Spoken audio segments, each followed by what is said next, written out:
Mexican President Claudia Sheinbaum announced on Tuesday that the country would respond to U.S. unilateral tariffs with similar measures. U.S. President Donald Trump temporarily suspended military aid to Ukraine until Zelensky commits to peace negotiations.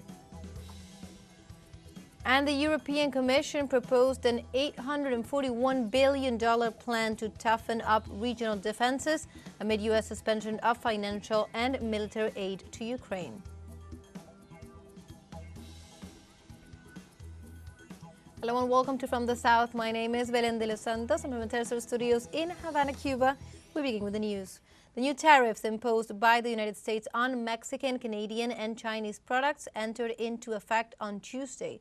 The tariff measures, which entail 25% taxes on Mexican and Canadian products and 20% on Chinese goods, were decreed after U.S. President Donald Trump declared that these countries had not done enough to stop the flow of fentanyl into the country. According to experts, the measure will affect almost $2.2 trillion and annual U.S. bilateral trade.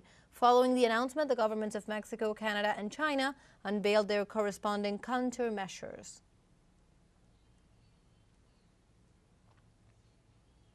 Precisely in this context, Mexican President Claudia Sheinbaum announced on Tuesday that the country would respond to U.S. unilateral tariffs with similar measures. During her usual morning conference, Sheinbaum harshly criticized U.S. decision to impose tariffs on Mexican imports despite the bilateral talks and mutual cooperation instances that has been carried out in the past months. The Mexican president highlighted that Mexico's actions have had a positive consequence registered by U.S. agencies on matters such as fentanyl control, and also urged the United States to assume its own responsibilities on this and other topics such as arms control. As a response to this decision, Mexico is now set to announce tariffs and non-tariff measures on U.S. products. But the unilateral decision that the U.S. is taking affects the national and foreign companies that operate in our country and also affects our people. That is why we have decided to respond with tariff and non-tariff measures that I will announce publicly next Sunday. En plaza pública el próximo domingo. Also in this context, Canadian Prime Minister Justin Trudeau announced that he will impose tariffs of 25% on the United States in retaliation to the ones applied by the Donald Trump administration. Through a press release, Trudeau explained that the measure will be applied as of March 4th, with tariffs of 25% against $155 billion of U.S. products. The Prime Minister urged the administration to reconsider its tariffs and said that Canada will stand firm in defense of its economy, its jobs, and a fair deal. Trudeau also stated that he is in talks with Canadian provinces and territories to apply various non-tariff measures to the United States. And the Chinese government will also impose 10 to 15% tariffs on agricultural products from the United States. The Chinese Ministry of Finance decided to impose a 15% levy on U.S. imports of chicken, corn, and wheat, as well as a 10% tax on imports of pork, beef, soybeans, aquatic commodities, fruit, and dairy products. Likewise, China's Ministry of Commerce announced adding a group of U.S. companies to its export control list while taking a U.S. corporation to its list of unreliable entities. The latter will be analyzed as a case to be presented before the World Trade Organization. In this context, a spokesperson for the Ministry of Commerce ensured the Trump administration does not respect the rules of international trade, as it has imposed 20% tariffs on Chinese imports as of Tuesday. In this context, the Chinese Foreign Ministry condemned the entry into force of these tariffs and also affirmed that China will stand firm if a trade war ensues. I believe you have noted the relevant Chinese department's announcements. The United States insisted on using the fentanyl issue as a pretext to impose additional tariffs once again on Chinese exports to the U.S. China has repeatedly enunciated its position of opposing this, and the countermeasures China has taken are entirely justified and necessary to safeguard its own rights and interests. The Chinese people will never yield to bullying or intimidation, or be deterred by hegemony. Pressure, coercion and threats are not the right way to deal with China. Putting extreme pressure on China is aiming at the wrong target and making the wrong calculation. And we now continue with China as the annual politic meeting known as the Two Sessions has started, a key political event that sets the direction of the country's policies and will be attended by top leaders including President Xi Jinping. As they do every March, the National People's Assembly and the Chinese People's Political Consultative Conference are meeting to discuss and approve policies. Among the key issues to be addressed this year is the target for gross domestic product growth, which is set to reach 5% by 2024. The two sessions serve as a critical window to consider the Asian giant's development plan for the coming year. The decisions and announcements made during the meetings will not only affect the lives of 1.4 billion Chinese, but will also have impact beyond the country's borders. Now we have a short break coming up, but first remember you can join us on TikTok at teleSUR English, where you will find news in different formats, news updates and much more. We'll be right back. Stay with us.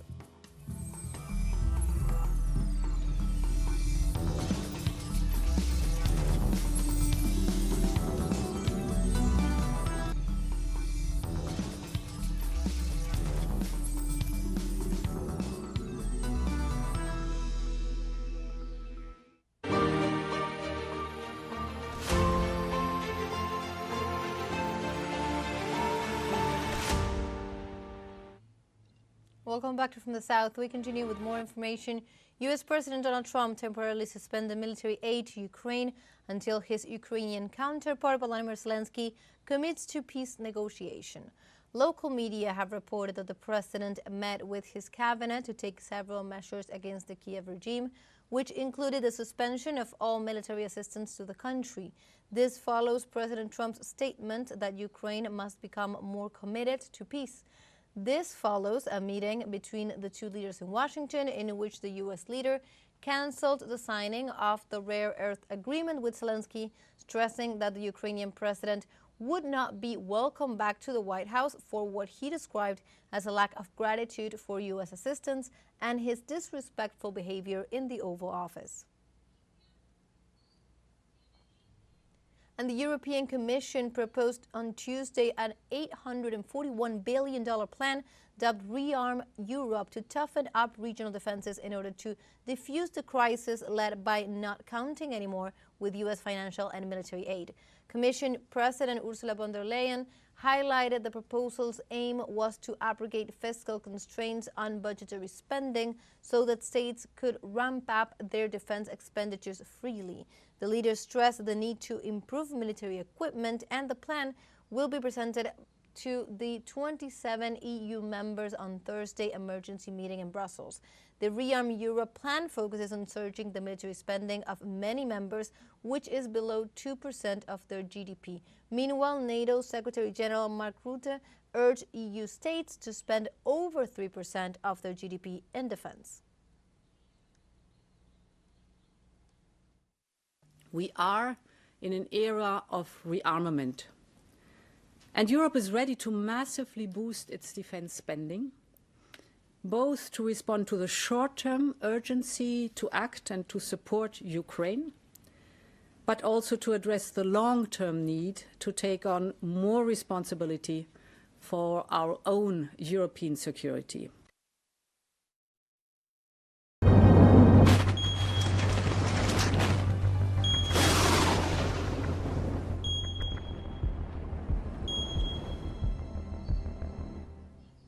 And we now move on to other topics. In Australia, authorities have warned Queensland residents of a cyclone that is approaching the coast in the next few days.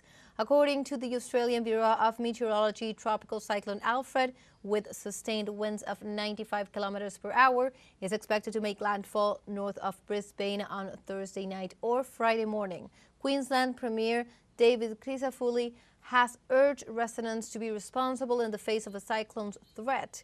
In a related development, hundreds of residents in Brisbane and surrounding towns bought sandbags in anticipation of possible flooding.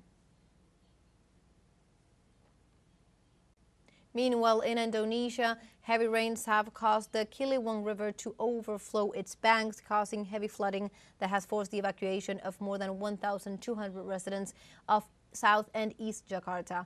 Muhammad Johan, the head of the Data and Information Center of BPBD Jakarta, reported that there are 11 evacuated sites from 4 sub-districts. Prepared food boxes, children's items, bottled water, blankets, and family kits have been provided at evacuation centers. And on the other hand, flooding has occurred in 224 households in Rawajati, with water levels varying from 50 centimeters to 1.5 meters.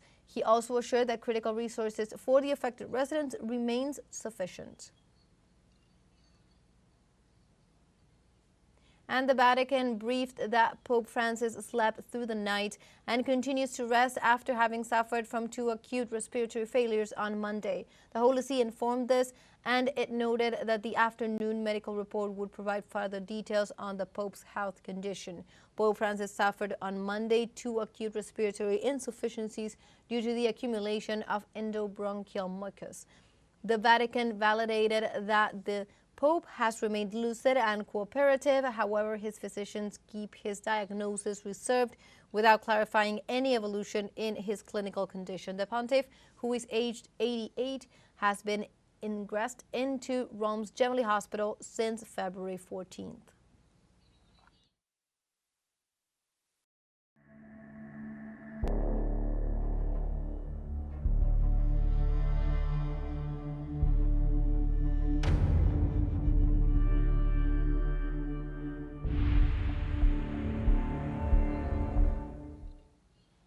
And we now continue with information in the Middle East. Early Tuesday morning, a young Palestinian man was killed by the Israeli army during a new assault on the occupied West Bank of Jenin.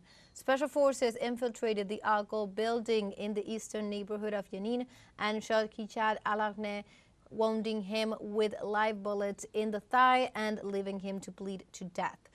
Earlier, Israeli armored vehicles also stormed the city as part of the ongoing massive incursion that has now been underway for 43 days and has claimed the lives of at least 27 Palestinians in Jenin and its refugee camp.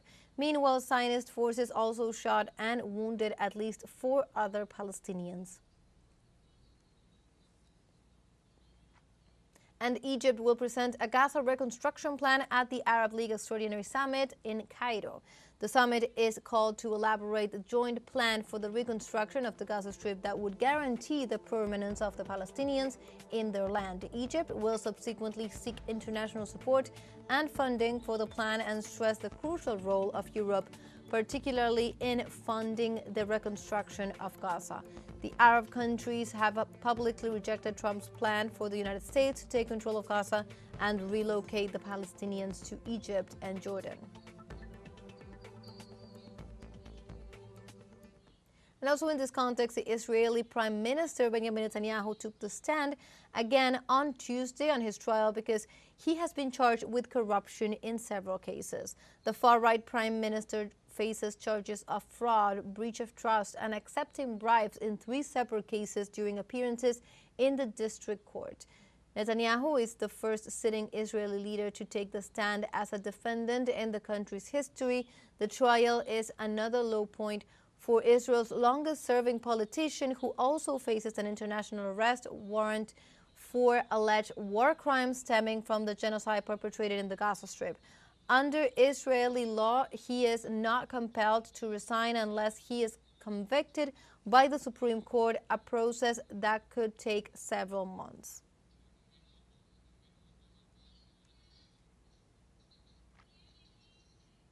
And in other topics, in Kenya, the police repressed thousands of people from the Kakuma refugee camp who protested to demand immediate measures due to food and water shortages. As a result of the clashes, at least 4 people were wounded by bullets. The protests followed recent decreases in humanitarian aid, mainly due to reductions in funding from the United States Agency for International Development, USAID. The Kakuma Refugee Center has become home to more than 200,000 people, hosting neighbors from South Sudan, Ethiopia, the Democratic Republic of the Congo, and Somalia. And we have a second short break coming up, but before we invite you to visit our Facebook page at teleSUR English, there you will be able to watch our top stories, special live coverage, and much more. Follow our page and activate the notification button to stay up to date on the world's most recent events. Final short break, don't go away.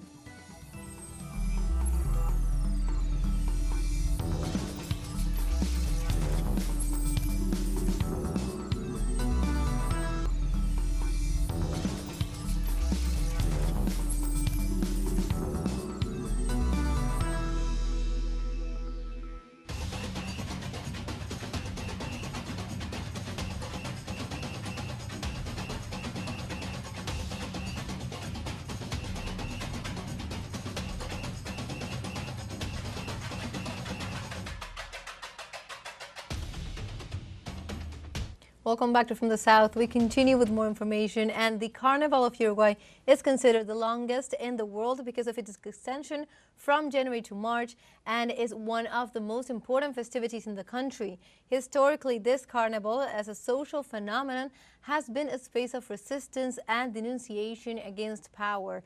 Different cultural expressions such as candombe or religious celebrations such as Yamanya have in their origin a response against the oppression. The murgas are other carnival expressions that Uruguay has, and it has a very different origin than candombe, but it is perhaps the most representative group of this celebration in this South American country.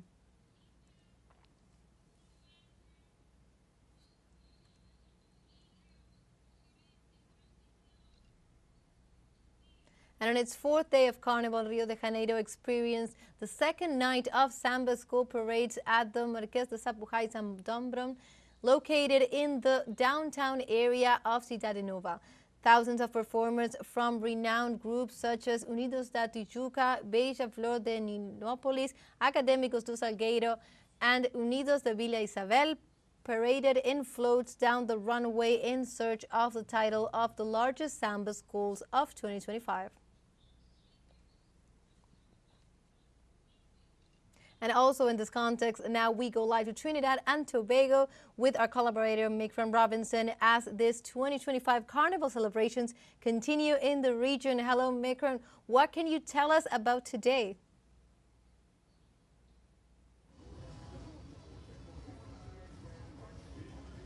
Alrighty, so I'm currently in the Queen's Park Savannah. It's 12:57 Trinidad and Tobago time, and we do understand, according to official reports, there are over 300 bands that are participating in Carnival today. At least 32 smaller bands, 7 medium-sized bands, and 4 large bands. So over 300 bands participating in Carnival in 2025. Reports have indicated that numbers have increased compared to 2024, where over 400 flights have descended into Trinidad and Tobago to bring in much needed international capital from regional markets, international markets, persons from as far as Germany, the US of A, the UK, and other spaces. Carnival most certainly is a time when inhibitions are released, when people free themselves from fairs. They come out to have an enjoyable time. Happening behind me, a number of bands are making their way to the stage here in Port of Spain, in Trinidad and Tobago. There are a number of vendors who are benefiting economically from Carnival. This Carnival Tuesday celebrations will be continuing all into around, I believe, the 15th or 12th of March or so, according to Carnival calendars. Many have foods on sale, vegetable items, many small entrepreneurs benefiting as a result of the ripple effect of the importance of Carnival to Trinidad and Tobago's economy. Young people are here, older persons are here. The little kids had their time last Saturday for the Kiddies Carnival. The Trinidad and Tobago Police Force, up until now, the Trinidad and Tobago Police Service, up until now, have not made any reports of any major incidents at Carnival. It's been a safe Carnival for many here in Trinidad and Tobago. I just want to share some additional information with you as well. There's a Curtis Eustace who, for the 10th time, for 10 years, has claimed the top spot as the 2025 National Senior King of Carnival, while Queen of Carnival, Roxanne Omilo, successfully defended her 2024 title. So we have had names for the Queen of Carnival and the King of Carnival as well. Most certainly, inhibitions are being released. Persons are enjoying themselves.